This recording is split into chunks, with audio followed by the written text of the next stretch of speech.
दृष्टो विभागमस्पष्टा मातंगस्य विवस्वतः ಭ್ರಮಿಮಾರೋಪ್ಯ ತತ್ತೇಜ ಶಾತಯಾಮಾಸ ಭಾರತ ಎಂಬುದಾಗಿ ಹರಿವಂಶ ತಿಳಿಸುವಂತೆ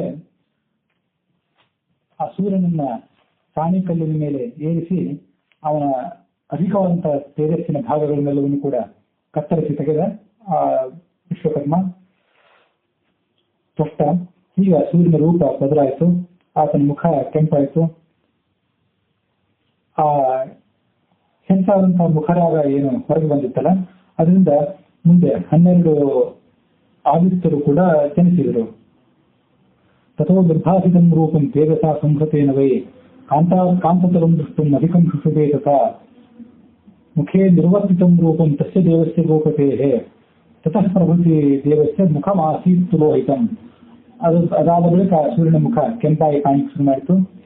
ಆದಿತ್ಯಾಹ ದ್ವಾದಶೈವೇಹ ಸಂಭೂತಾಹ ಮುಖ ಸಂಭವಾಹ. ಸೂರ್ಯನ ಅಧಿಕವಾದಂತಹ ತೇಜಸ್ಸಿನಿಂದ ಹುಟ್ಟಿದವರೇ ಆ 12 ಜನ ಸೂರ್ಯರು ಎಂಬುದಾಗಿ ನಾವು ಗಮನಿಸಬೇಕು. ಧಾತ, ಯಮ, ಮಿತ್ರ, ವರುಣ, ಅಂಶ, ಭಗ, ಇಂದ್ರ, ವಿವಸ್ವಾನ್, ಪುರುಷ, ಪರ್ಜನ್ಯ, ತ್ವಷ್ಟ, ವಿಷ್ಣು, ಈ ರೀತಿಯಾಗಿ 12 ಜನ ಆದಿತ್ಯರು ಅವರಲ್ಲಿ ಆ ಮುಖರಾಗದಿಂದ ಜನಿಸಿದಂಥವರು. ವಿಷ್ಣು ಅವರಲ್ಲಿ ಕೊನೆಯವನಾಗಿದ್ರು ಕೂಡ ಗುಣಗಳಿಂದ ಎಲ್ಲರಿಂದ ಕೂಡ ಆತ ಅಧಿಕನಾಗಿದ್ದ. ಹೀಗೆ ತನ್ನ ಶರೀರದಿಂದ ಹುಟ್ಟಿದಂತಹ ಸೂರ್ಯನನ್ನ, ಆ 12 ಜನ ಸೂರ್ಯರನ್ನು ನೋಡಿ ಸೂರ್ಯದೇವ ಬಹಳ ಆನಂದಭರಿತನಾದ. ಸೂರ್ಯನಿಗೆ ಹೀಗೆ ಒಂದು ದಿವ್ಯವಾದಂತಹ ಶಾಂತ ರೂಪವನ್ನು ಕೊಟ್ಟ ಬಳಿಕ ತ್ವಷ್ಟ ಹೇಳಿದ, ಈಗ ನೀನು ನಿನ್ನ ಪತ್ನಿಯ ಬಳಿಗೆ ಹೋಗು. ಆಕೆ ಉತ್ತರ ಕುರುಕ್ಷೇತ್ರದಲ್ಲಿ ಹೆಣ್ಣು ಕುದುರೆ ರೂಪವನ್ನು ತಾಳಿ ಚಿಗುರು ಹುಲ್ಲಿನ ವನದಲ್ಲಿ ಓಡಾಡ್ತಿದ್ದಾಳೆ ಎಂಬುದಾಗಿ ಹೇಳಿದ. ಮಾವನ ಮಾತನ್ನು ಕೇಳಿ ಸೂರ್ಯ ತಾನು ಕೂಡ ಕುದುರೆ ರೂಪವನ್ನು ತಾಳಿದ. ಯೋಗ ಧರ್ಮದಿಂದ ತನ್ನ ಪತ್ನಿ ಎಲ್ಲಿದ್ದಾಳೆ ಎಂಬುದಾಗಿ ಆತ ಕಂಡುಕೊಂಡ. ಸೂರ್ಯ ತಾನು ಕೂಡ ಕುದುರೆ ರೂಪವನ್ನು ತಾಳಿ ಅವರ ಬಳಿಗೆ ಹೋದ.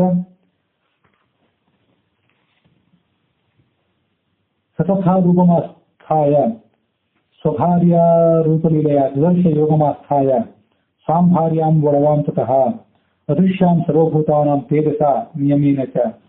ಆಕೆ ಕೂಡ ಹೆಣ್ಣು ಕುದುರೆ ರೂಪದಲ್ಲಿದ್ದರೂ ಕೂಡ ತನ್ನ ಪ್ರಖರವಾದಂತಹ ತೇಜಸ್ಸಿನಿಂದ ಕಂಗೊಳಿಸ್ತಾ ಇದ್ಲು. ಚರಂತಿ ಮಕುತೋ ಭಯಾಂ ಸ್ವಸ್ಥರೂಪೇಣ ಭಗವಾನ್ ತಾಂ ಮುಖೇ ಸಮಭಾವಯತ್ ಮೈಥುನಾಯ ಚೇಷ್ಟಂತಿ ಪರಸ್ ಪುಂಸೋಪಶಂಕಯ ಸಾತನ್ ನಿರವಮುಚ್ಛುಕ್ರಂ ನಾಸಿಕಾಯಾಂ ವಿವಸ್ತುತಃ. ಸೂರ್ಯ ತಾನು ಗಂಡು ರೂಪವನ್ನು ತಾಳಿ ಆಕೆಯನ್ನು ಸಂಪರ್ಕಿಸಿದ. ಆದರೆ ಪರಪುರುಷ ಯಾರೋ ಬಂದು ಈ ಕುದುರೆ ರೂಪದಿಂದ ತಾಳಿ ನನಗೆ ತೊಂದರೆ ಕೊಡ್ತಿದ್ದಾನೆ ಎಂಬುದಾಗಿ ಭಾವಿಸಿದಂಥ ಆ ಸಂಜ್ಞಾ ಆ ಸೂರ್ಯನ ತೇಜಸ್ಸನ್ನ ತನ್ನ ಮೂಗಿನ ಮೂಲಕವಾಗಿ ಹೊರ ಹಾಕಿದ್ಲು. ಆಗ ಕುದುರೆಯ ರೂಪದ ಆ ಸಂಜ್ಞಾದೇವಿಯಿಂದ ಹುಟ್ಟಿದವರಾದ್ದರಿಂದ ಇಬ್ಬರು ದೇವತೆಗಳಲ್ಲಿ ಹುಟ್ಟಿದ್ರು. ಅವರು ಅಶ್ವಿನಿ ದೇವತೆಗಳಿಂದ ಹೆಸರು ಪಡೆದುಕೊಂಡ್ರು. ನಾಸತ್ಯ ಮತ್ತು ದರ್ಶ ಎಂತಕ್ಕಂಥ ಹೆಸರನ್ನು ಪಡೆದ್ರು. ಅವರು 8ನೇ ಪ್ರಜಾಪತಿಯಾದಂತಹ ಈ ಸೂರ್ಯನ ಮಕ್ಕಳವರು. ಅವರಿಗೂ ಕೂಡ ಮುಂದೆ ದೇವತೆಗಳ ವೈದ್ಯರಾಗಿ ಪ್ರಖ್ಯಾತಿಯನ್ನು ಗಳಿಸಿದರು.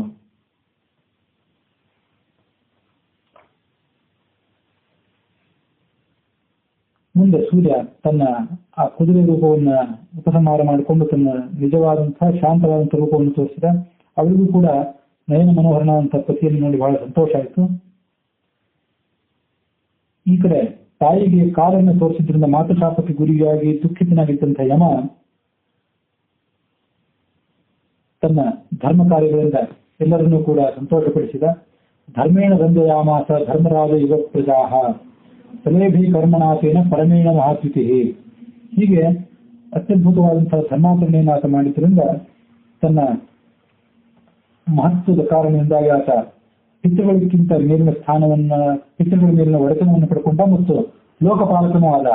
ಪಿತೃನಾಮಾಧಿಪತ್ಯವನ್ನು, ಹಾಗಾಗಿ ಅವನು ಶ್ರಾದ್ದದೇವ ಪಿತೃದೇವತಾ ಎಂದಾಗಿ ಅವರನ್ನು ಕರೀತಾರೆ. ಲೋಕಪಾಲಕನು ಕೂಡ ಆದ. ಸೂರ್ಯನ ಮಗನಂತ ಮತ್ತೊಬ್ಬನಂತ ಸಾವರ್ಣ ಮನುವು ಕೂಡ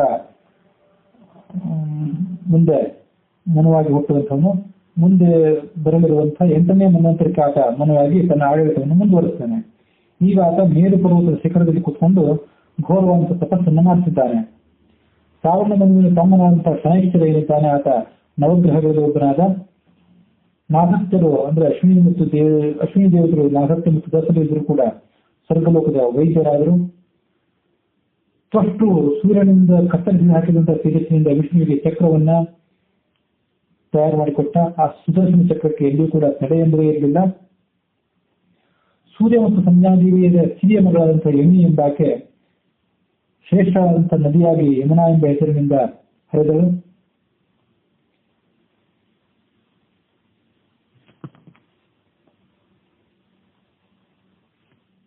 ಸೂರ್ಯನಿಗೆ ಛಾಯಾದೇವಿಯಿಂದ ಹುಟ್ಟಿದಂತಹ ಶನೈಶ್ಚರ ಇರುತ್ತಾನೆ. ಆಗ ಸರ್ವ ಜನರಿಂದಲೂ ನಮಸ್ಕೃತನಾಗಿ ನವಗ್ರಹಗಳಲ್ಲಿ ಒಬ್ಬನಾಗಿ ಶ್ರೇಷ್ಠವಾದಂತಹ ಸ್ಥಾನವನ್ನು ಪಡೆದುಕೊಂಡ. ಐದಂ ಜನ್ಮ ದೇವಾನಾಂ ಶೃಣುಯಾದ್ವಾಪಿ ಧಾರಯೇತ್ ಆಪದ್ಭ್ಯ ಹಸವಿಮುಚ್ಯೇತ ಪ್ರಾಪ್ನುಯಾಚ್ಯ ಮಹದ್ಯಶಃ. ಯಾರು ಸೂರ್ಯನ ಮಕ್ಕಳು ಮೊದಲಾದಂತಹ